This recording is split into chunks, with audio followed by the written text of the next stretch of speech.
Hello and welcome to Hysteria. I'm Erin Ryan. And I'm Alyssa Mastromonaco. Alyssa, is there anything cooler than somebody tossing you car keys and then you catch them? That's pretty cool. You know what? There may be cooler things, but that's pretty cool. But then why is the least cool thing in the world someone tossing you car keys and you don't catch them? Because it's in a Taylor Swift song. Tossing me the car keys, but the patriarchy, keychain on the ground. Oh, okay. Is it? Yeah. Okay, this week we're going to do something really fun for news. I mean, the news is happening, and you know what? Given our luck, I'm sure something huge will happen between now and when the episode comes out on Thursday. I am cursing us, and I apologize in advance for whatever it is that I have called into existence. But we're going to do a fun reader Q&A this week. Before we get to that, we have some exciting news. What news? We have exciting news. We're brewing something very exciting. Is it petty? It's petty. We can't wait to share more details. All we can say for now is something witchy this way comes. So make sure you sign up to be the first to know at crooked.com/coffee. This is something that Alyssa and I personally helped develop and formulate. We were and everything. involved. We were like mad scientists in our little lab with little curlicues and green liquid. Notes, and beans, grounds, you name it. Exactly. Safety goggles, white coats. It's a vibe. It was a whole vibe. So this week, like I mentioned, we are going to do an Ask Erin and Alyssa Anything. We have some listener-submitted questions, and Caroline, our lovely producer, is going to read the questions, and Alyssa and I are going to answer. So Caroline, take it away. Okay, so here's the first question. What policy issue are we not talking enough about? The way we're talking a lot about climate change, and I think that's really important. But I think collectively, the way that chemicals in our environment harm us is something that we are not talking about a lot about. And the reason that I think about this is years and years ago, I did a story about the Susan G. Komen Breast Cancer Foundation. And about the way that breast cancer research in a lot of cases only really looks into different ways to treat breast cancer. And very few people are actually looking into the causes of breast cancer. And that's because the causes of breast cancer in a lot of cases are environmental. And a lot of the people that are sponsoring cancer research, quote unquote, are large corporations that have actually introduced chemicals into the environment that are linked to cancer. I don't think we're talking enough about how the environment is making people sick, how it's giving kids asthma, how it's giving communities of color and people who are low income exposure to chemicals that can lead them to lower qualities of life. I really get upset. I sound there's chemicals in the air. I sound like Alex Jones being water's making the frogs gay. I don't like them putting chemicals in the water that turn the friggin' frogs gay. That's not what I'm talking about. I really think that what is in what we drink and what we eat is making us sick. And there is a reason that we're not looking into it on a massive scale. And that's because moneyed interests benefit from those things not being examined. That's my bugaboo. I'm going to co-sign that policy issue. I think that is absolutely correct. And everything we're seeing happen in East Palestine is you don't want to be this is a government cover-up because it's not, but it's why is this so hard? Go in there, clean it up, fix it, people. Hold Norfolk Southern's feet to the fire. It is not a good day when I watch the news and I agree with JD Vance. You know what I'm saying? Don't make that happen. Just don't make that happen. Even a broken clock, I know, twice a day. Yeah. I have a great follow-up to that question. So do you think these past 10 days, given everything that's happened in East Palestine, has that fucked Pete Buttigieg's future political career? Someone asks. No one's memory's that long. And this isn't his fault. He didn't do this. These are regulations that have been existed for several administrations. Though I would say that I would have more people from the administration on the ground, just showing the people of East Palestine that they care, they hear them. There are going to be so many the follow-on effects from what's happened that that they should. I personally might have more of a presence, but I don't think that his career is really impacted by this. Yep, I'm going to agree with Alyssa. I don't think that people's memories are that long. And if this is an issue that's actually sticky for people, then I don't think that this issue itself is sticky. I think it might be something that people can use as like a proxy for other problems that they have with Pete Buttigieg that they just don't feel like they can say out loud. And I'm talking about people from the right. I think that, I don't know if it was Dan Pfeiffer that said this. I'm just going to give him credit for it, even if he didn't say it. But like presidential campaigns and like major national, campaigns are basically media campaigns. Mm-hmm. And Pete Buttigieg is really, really great at being on TV. And I think that unless he does something where he is specifically not great at being on TV, that's the kind of thing that can sink a political career in the way that people run campaigns right now. I don't think that footage not found of him being in East Palestine is going to have the same impact of him really like saying something stupid on TV. And again, I'm not saying that this is how things should be. I'm just calling him how I see him. All right, so hard left. Let's say Hysteria did carpool karaoke. Who would be your dream ride-along artist or band? Okay.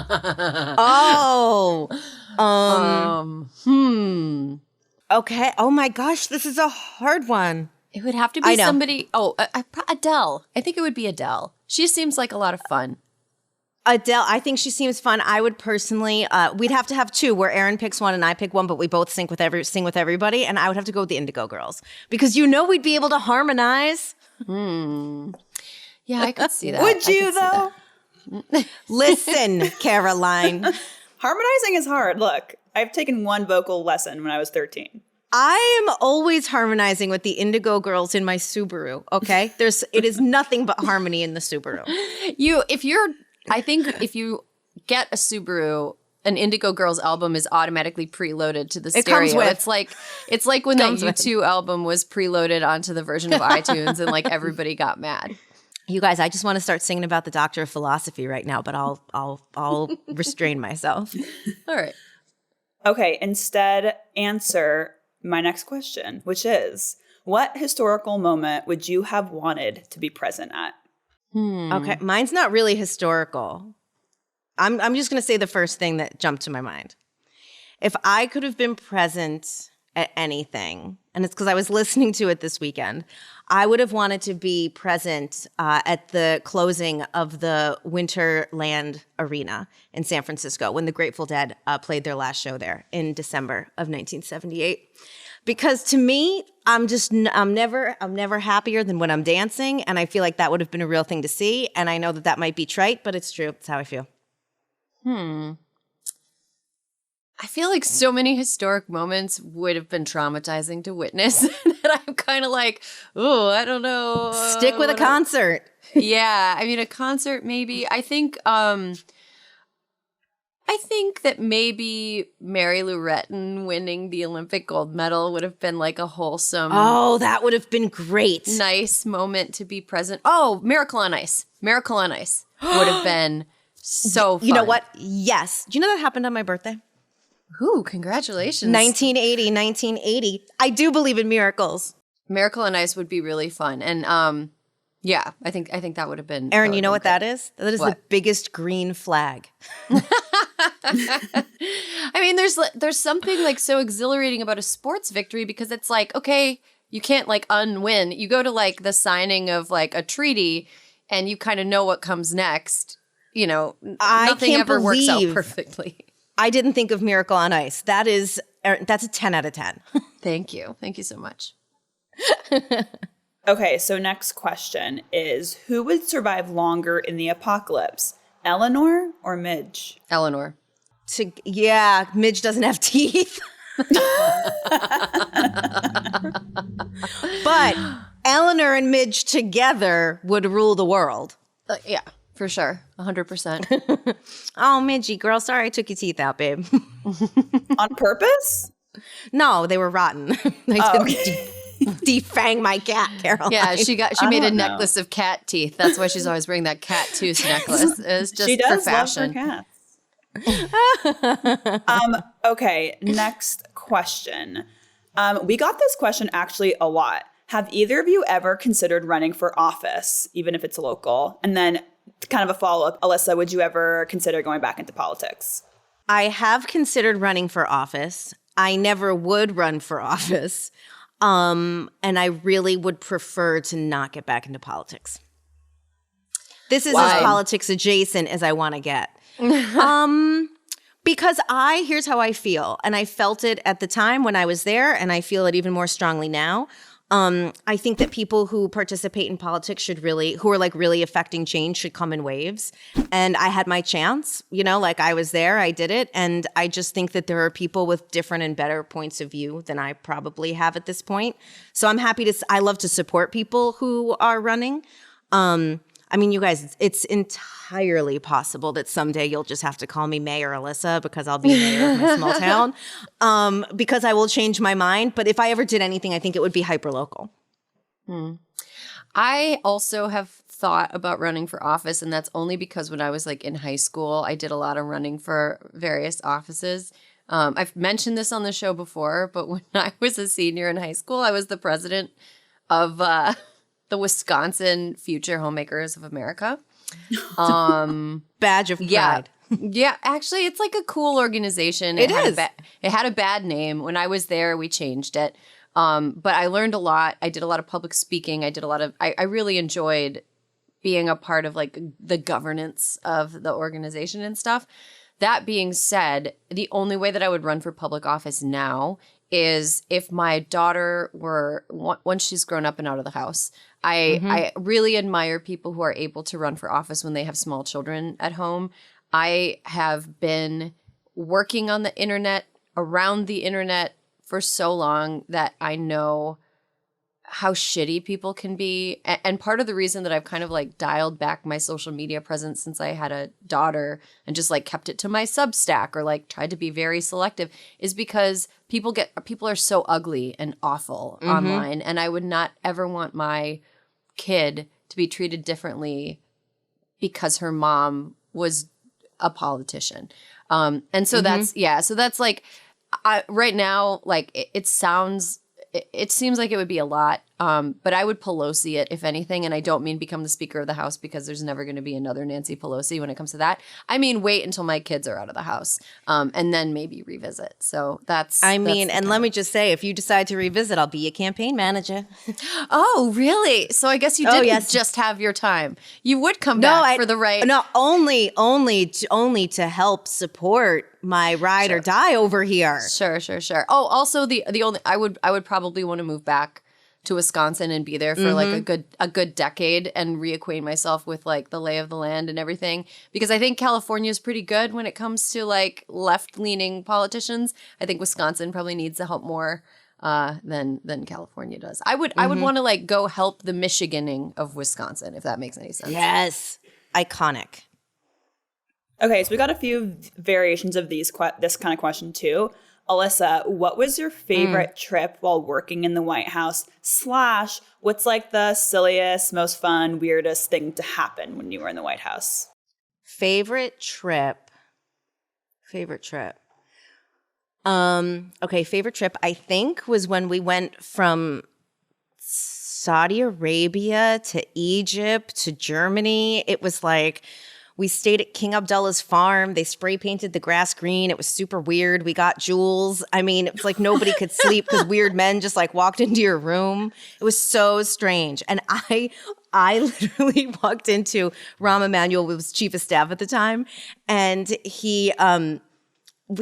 everybody had like these villas that they stayed in. I mean, they weren't that nice, don't get me wrong. But we were in Rahm, and I walked in, and I was like, everything's bugged. They're listening to us. And he was like, Alyssa, yes, everyone's listening, like pointing up to the ceiling. Because I was like, oh, I guess it's everywhere, huh?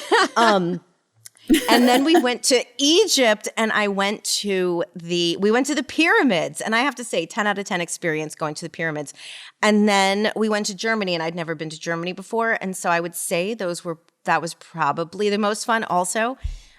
when the president goes to the pyramids, not everyone can go with him. So I didn't go with him. We took he went first and we went after him. And while he was there, we went on some sort of booze cruise down the Nile. Wait, so he went into the pyramids POTUS went into the pyramids by himself? He went with a smaller group of people, and then more staff who wanted to go went as a second wave type thing.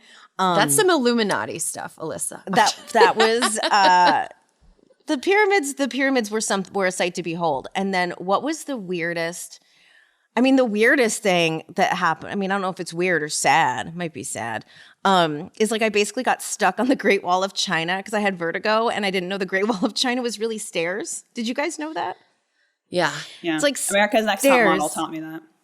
Yeah, well, I got up there and I just froze. And so two of my deputies had to hold my hand going back down. Oh. I know. So that was it. I can't think. Yeah, no, that might be. There are probably weirder things, but that one's the one that comes to mind. It was more sad. I got stuck. I love that it's Saudi Arabia, Egypt, and Germany. Okay. There was as a matter of fact, Caroline, the thread of the trip was religious tolerance. Oh. Mm-hmm. Yeah, who's the asshole now, Caroline? Yeah, Caroline. How you feel? I'm sorry, Germany just felt somewhat random, but okay. Holocaust. Okay, Erin, how did you make the transition to writing from the corporate world? Okay, well, this is kind of a wacky story. This was 2008. I started reading a website called Jezebel because it was lit during the 2008 primary season. It was 100% wild. The comments were wild. It was warring factions of really smart, well-read, funny women having straight up commenting wars about Hillary versus Obama. And I started reading the website and the comment section because I was like, this is so entertaining. And then gradually I started commenting on the website. I really hated my job, but I really needed the insurance. And eventually, and they used to do this thing called comment of the day. And I was always getting comments of the day. And then it's so stupid. But eventually the editor of the website asked me if I would consider writing for them on weekends. And I was like, yes. And I got paid $100 to work a Sunday shift, which required me to wake up at 6 in the morning and write 10 posts. It was sweatshop, digital sweatshop type labor. But I did that because I loved it so much. It was so much fun. And then after about a year of doing that, I was like, you know what? I like doing writing more than I want to be a writer. And I don't really care if it means that I have to, it was I reached the end of my ability to tolerate working in a corporate environment. And so I, not on a whim, but I was like, okay, on my birthday, I booked a flight to New York and I was told the editor-in-chief, hey, I'm going to be in New York next week. Let's get lunch. And when we got lunch, I was like, I want you to hire me full-time. I want you to hire me full-time. Please hire me full-time. And she was like, okay, well, I'm going to see what I can do. And then a week later, I got a call from them that was like, do you want to work for us full-time? So here's the fun part of that story. I was working at Merrill Lynch at the time. This was 2011. And I went to my boss and I asked him to lay me off without telling him that I got a new job. I just was because fuck Merrill Lynch, right? So I went in and I was like, remember how I cried during my mid-year review and I hate, how I hate working here? And I know that you guys are doing layoffs, so why don't you lay me off? I'm not going to quit, but why don't you lay me off? And now you don't have to lay someone else off. And they were like, okay, cool. So they laid me off. They threw a party for me and I got severance and a new job. And I used the severance to pay for me to move all my stuff to New York 6 months later. So that's how I did. That's how I did corporate jiggery pokery in the best way. But you know what? I think fuck Merrill Lynch, fuck big banks, fuck Bank of America. I did what I had to do, and I have no regrets. Into it. Can I ask 2 more questions? You guys have time for it? Yeah. Okay. All right. Next question. Is there value to having a reasonable Republican Party, or should the party go the way of the dodo? I definitely think there's, I believe in a 2-party system. I mean, there can be more parties even, but I definitely think that there is value in everyone's ideas being debated. And people should have their representatives. Like, I don't think everyone should think the same. And so do I wish more people thought like me? Sure. But I'm definitely pro a non-whack job Republican Party. So I think at this point, Alyssa and listeners and Caroline, I think at this point it's sort of a question of like, okay, let's say you have like this piece, this like chair that your grandma gave you, and it's like an ugly chair, but you've had it for a really long time, and like you've always put it in the room that you use the least, but it's there and you can use it, and it like works, you know? And one day you notice like a termite in your grandma's chair, and you're like, oh, there's a termite. I think, and then like, you're like, okay, well, I still think that I deserve to have this chair. This chair is still like a nice chair. It still works. And then like a couple days later, you come in and the thing is like infested with termites, and it's like gonna infest your house.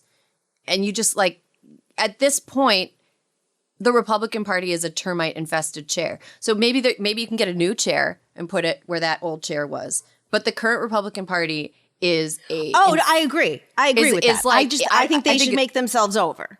I think it's unsalvageable. I don't think there's any reupholstering this Republican Party. I think what needs to happen is people that consider themselves reasonable, and actually, I think that there are some conservative principles that are worthy of being in the discussion. And I'm not talking about like socially conservative. I'm talking about like policy wise. There are some more conservative policy choices that deserve to be a part of the debate. But I don't think that the current Republican Party is anything more than a termite-infested chair. And we got to get it out of the house and get a new chair. Otherwise, this whole fucking thing is going to get eaten up, and we're going to have bugs everywhere. It's going to be gross. Well, I don't want bugs. No, nobody does. Get them out of here. Okay. My last question for the both of you. Erin, you semi-answered this, but I want to hear from Alyssa, and maybe you have another story. What particular incident made you both realize you were each other's ride or dies? What particular incident? I mean, honestly, I think it was when we first met. Like, it was like immediate. Like, I just knew. And also there are people who leap to action. Like, there are people who have a fierce urgency, and then there are people who don't have a fierce urgency. Caroline, I would put you in the fierce urgency category as well. So this is also on you. But when Erin and I were like, remember Trump said of Senator Gillibrand that she got on her knees and begged him for money back when she was running for Senate. And it was this like veiled like blowjobby thing that he was trying to say. Not really veiled. Veiled with I know, a but handkerchief. I mean, it's like, I don't know. And Erin and I, we texted and we were like, should we get her on? And then we texted Senator Gillibrand, and like 45 minutes later, Erin and I were like on our way to the Cadence studio on the Upper East Side or Upper West Side, wherever that was. And we were just like, the thing I think is that I don't think it's common for people to be able to do joint interviews the way that we do. And I think it takes like a special bond. How do you like that? But it was from the very beginning, I think. Yeah, it was definitely from the beginning. I think I like there's another thing that I'm going to bring up that was a huge green flag, since we're talking about green flags this week. There was another time when I, like early in the show, maybe like less than a year in, I went on a trip to Italy with Josh, and we got engaged on the trip. And when I came back, my cat was like on her deathbed, and Alyssa was like a cat doula for me. She was like telling me, this is what you got to do. This is what you got to do. This is what you got to do. And it like, I was able to get Eleanor to not die. And she's still around like 4 years later. She's still around 4 years. She's 18 years old now. I know. I taught myself how to like, I think you told me to go to the vet and like have them teach me how to like give her subcutaneous fluids. Yeah. And I did. Because and like it worked. It worked. You helped me like save my cat's life. And Eleanor, I was like, only met her here once. is the list of things that Josh needs to get at PetSmart.